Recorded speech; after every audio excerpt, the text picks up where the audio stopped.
Do either of you have the update of the YouTube poll for us in the back? Finger up, Sam, with your Star Wars hoodie on. Look at you. The latest is we've seen the best is ahead 58% to 42%. Okay, people are split. And, it's interesting. Sam came in here, and he was pretty adamant. He's like, I just can't believe people are this quick to, jump off the Logan Webb bandwagon. I mean, what this guy has meant as the face of this organization for the last handful of years and what he has given to this organization, you'd think they'd be a little more loyal. And my response is people are down bad right now, man. Well, they're frustrated. They're angry. I think Logan Webb is a great litmus test for how we typecast people, right? For example, did you see the Wes Welker Football Life? Oh, no. Is that the new one? Incredible. He's so good. It's incredible. So he shows up. I think he's a Hall of Famer personally. 100%. Yeah. He shows up at Texas Tech, and, no one would give him an offer. He was like the best player on his team, played linebacker, running back, wide receiver. He played every position on his high school team. Couldn't get an offer anywhere. He basically got a scholarship to go to Texas Tech. And Cliff Kingsbury is the quarterback. That's funny. Isn't it crazy? And Leach is the coach. And he goes, we're figuring out who to give, scholarships to and opportunities to. And this offensive coordinator is like, dude, I really want this kid, Wes Welker. I think he could be awesome. And he's like, dude, he's small. 5'9". And they're watching all this. They're like, God, if he was just a little bigger. God, if he was just a little faster. God, if he was just this. He goes, and then Leach goes, but he's making every play. So I said, you know what? I don't care. We're going to bring him in, right? And from day one, everyone's going like, who is this little guy? Why did they give this little guy this opportunity? And Cliff Kingsbury gets asked by the offensive coordinator, hey, what do you think of this kid, Wes? You think he can play? He goes, he is so small, but man, he catches everything. He goes, everything, everything. His freshman year, first game, he starts as the kick returner. He runs one back. All right? He becomes the slot starting wide receiver in the air raid offense, never looks back, breaks all these records. I didn't know he's the NCAA record for return touchdowns in college. Is that true? Yes. I thought it'd be like Christian McCaffrey or something. No. Wow. Wes Welker. And the point that I'm going at is that he then goes to the NFL. Miami Dolphins, same thing. He's a returner. He's not a real receiver. He gets a chance to be a returner against New England in like a week 2 random game where everyone's hurt and Wes Welker's out there dominating on special teams. I think that was Saban was the coach too, if I'm not mistaken. And he's making tackles. He's making plays. And Bill Belichick goes, who is this guy? I want him. Yeah. I need him on my team.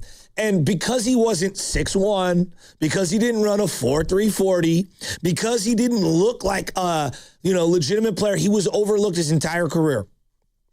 In baseball, there is this assumption that unless you are throwing 99 in today's day, 99, you're just not an ace. And I think Greg Maddux suffers from this similarly, even though Greg Maddux is obviously one of the greatest pitchers of all time. No one can debate it. He should be in most people's top 5, okay? Yes. He didn't throw 99. He didn't throw 95. He threw 90, 91 and hit all his corners and kept you off balance. Oh, and by the way, won 350 games and could throw a variety of different pitches in different counts and was one of the smartest, most cerebral pitchers of all time and just was a genius on the mound. But because he didn't throw as hard as Clemens, because he didn't throw as hard as, Randy Johnson, some of the guys that were his peers during that time, we always forget about him. We just do. And I think similarly, Logan Webb has been typecast as someone who's not an ace because he doesn't throw hard. And it's ridiculous to me. Innings logged, ERA, whip, just overall runs, how many actually quality starts that he goes out there and throws, high leverage situations. Is he a great player? Now, does he have that signature, type of performance since that 2021 playoff season? No. I would argue this team doesn't have a signature performance. The team hasn't put him in a position to have that game. 100%. Yeah. So, I just think because he doesn't throw a certain way, we've typecasted him. I think it's kind of similar. And again, he's not Steph Curry. Steph Curry didn't look like a guy who could be a mega superstar. No. and we kind of, because of the stereotypes, we diminished him and his results. And it took a long time. And he had to be so over the top, comprehensive great that people were like, all right, finally, after he won his 4th title and he was the guy, I guess he's good. I guess he's a top 10 player. I'm happy with Steph Curry.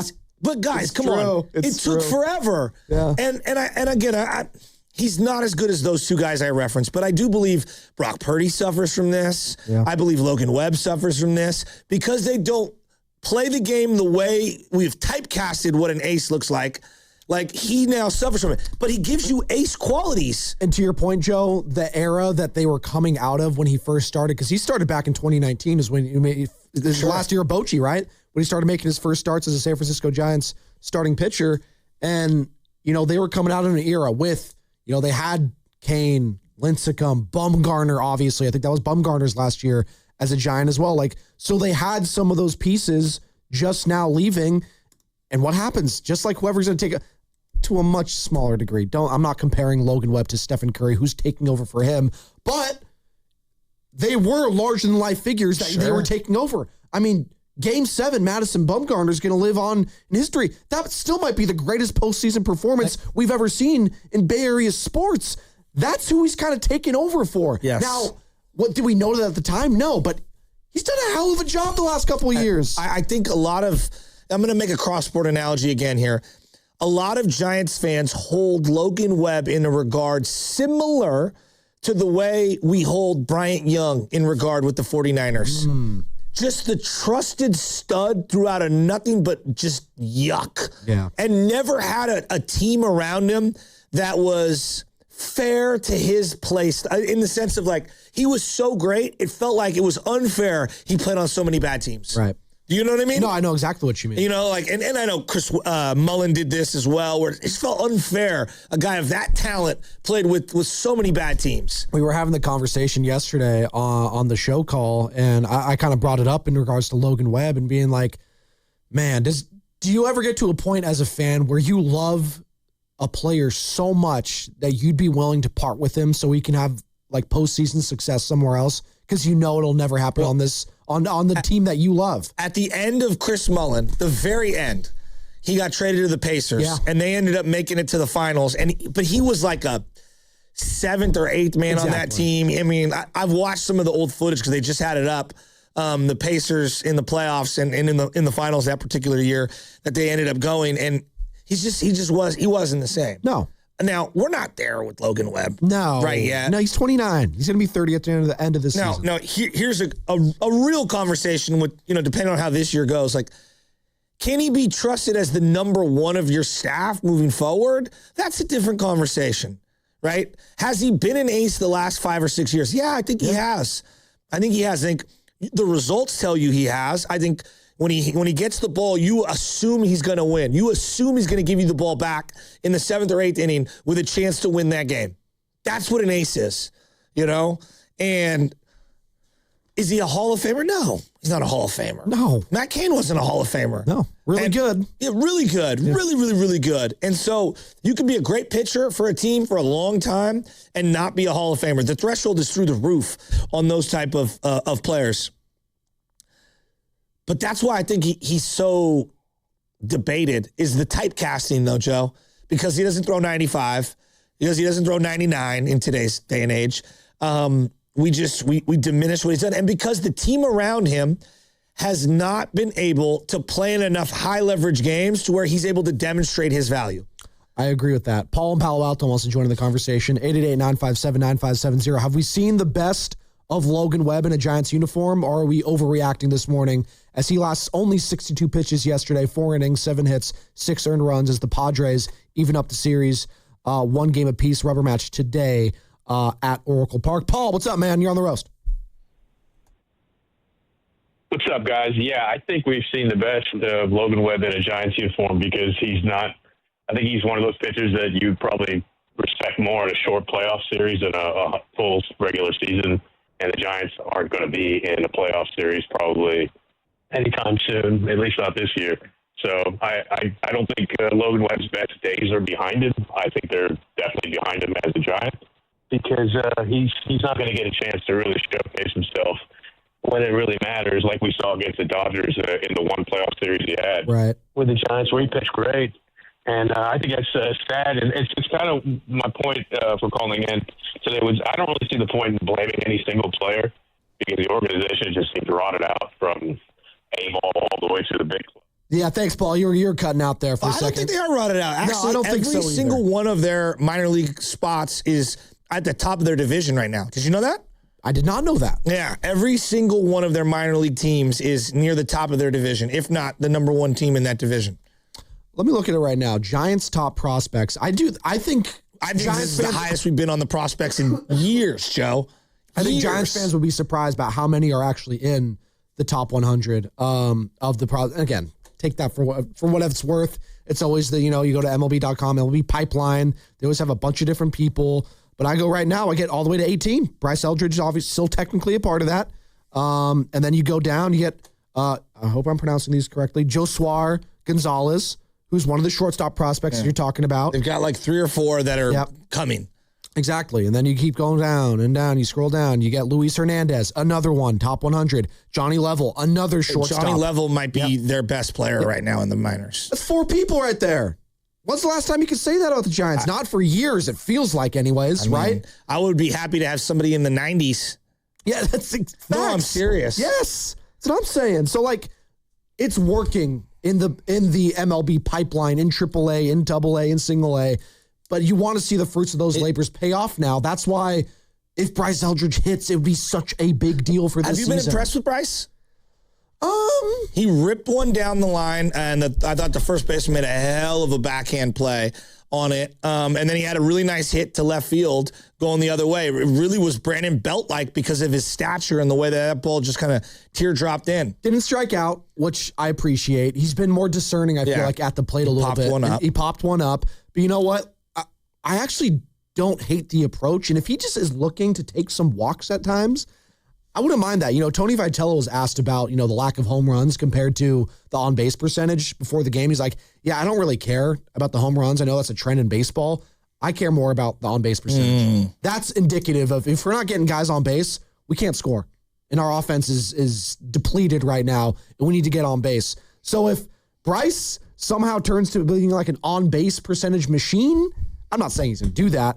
I would actually be okay with that if the power didn't come immediately. Obviously, you bring him up here. You want some home runs. You want the pop. I want to see double digits. You want to see Aaron Judge. You want to see the Kurtz. You want to see the big boys out there. Yeah, I know. Those are Aaron Judge. Those are tough. Can we walk before we, Yeah, I know. Sprint? Can we crawl a little? He's big. He's going to get compared to that guy because of his size. No doubt. He's Paul Bunyan, right? No doubt. No doubt. But also, Joe, he's the top guy in the system. So I have to compare him to some of those top guys that you hope he could be. Through 2 games, his at-bat quality has been better than Adames for a month. Yes. Now, that's not a very high bar to clear. That speaks more to Adames than I think Eldridge. Sure. And again, when you asked the question, of the top 4 concerns, how would you rank these 4 players? Webb, Devers, Chapman, and Adames. I think you and I are lockstep. We're both going Adames at the top of our list with concerns. Number 2 for me, it might be Rafi Devers, just given how much money he's making right now. Sure. And is the juice really worth the squeeze? Probably not. The bang for your buck isn't there.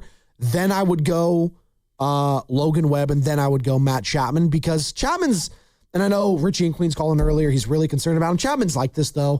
He's been streaky his whole career. He needs to get going. It's not an excuse. It's not an excuse at all. And again, same with Willie Adames. Oh, he's a notoriously slow starter. Well, if you're making $100+ million, I don't want slow starts. I want results. So that being said, with Matt Chapman, I've just seen it for his Oakland days, his Blue Jays days, even with the Giants. I know what I'm getting defensively with that guy, where I can't give that same trust to Rafi Devers and Willie Adames, who are not plus gloves like Chapman is. He's been like a low 240s, high 230s hitter, 20 homers, 70-something RBIs. This year he's got 1 jack. I know. Well, that's the whole team. They don't hit home runs. I know. That's why he brought in Bryce. I know. Hell, it was nice to see one of the rookies do it, Rodriguez, yesterday. Yeah. Let's go, man. Well, the young guys are giving me good at-bats. And then, Ramos, who has been hot, heading into this homestand, struggled yesterday. Well, it's just the swing and miss is really alarming. And if you're going to stick with the Adames and Devers, there's so much swing and miss with those two and with Chapman that Ramos is extremely redundant, regarding their hitter profiles. And so I don't know, man. I don't know about those four in general being on the same team together. Your team is just going to strike out so much. I don't know if they'll ever be able to hit enough home runs and doubles to offset the strikeouts. 925 on the text line. The problem isn't having the young studs in the minors. It's developing them so they can succeed in the majors. The Giants haven't consistently been able to produce that and haven't produced an offensive stud in forever. Ramos seems like a one-hit wonder. He's had a couple good seasons. I wouldn't say he's a one-year wonder kind of a guy, and he's solid this season. But to the 925's point, it is a good point. That's why I'm always in baseball, too. I'm always, yes, you want the homegrown talent. You want the guys that bring them up through in your organization. You want, because the Giants, in their heyday, built their success on that. I understand that. And yes, you want that establishment. I think a lot of people get lost in the sauce when it comes to the Los Angeles Dodgers because of all the money they spent. But, God, they got a great pipeline. They know how to develop talent and flip said talent. Yeah. They got this guy Tibbs, who the Giants drafted a couple of years ago. He's succeeding mightily in their AAA organization down there in Los Angeles. And they're probably going to flip him for some stud at the deadline. Why do they do that? Well, because they know talent. And they know talent, more specifically, that translates to the big league level. Yeah. That is the next step for the Giants, 925. I agree with you. They need some of these guys like Eldridge, like Rodriguez, to start contributing at the big league level because the guys they signed to fat contracts, Joe, aren't getting it done.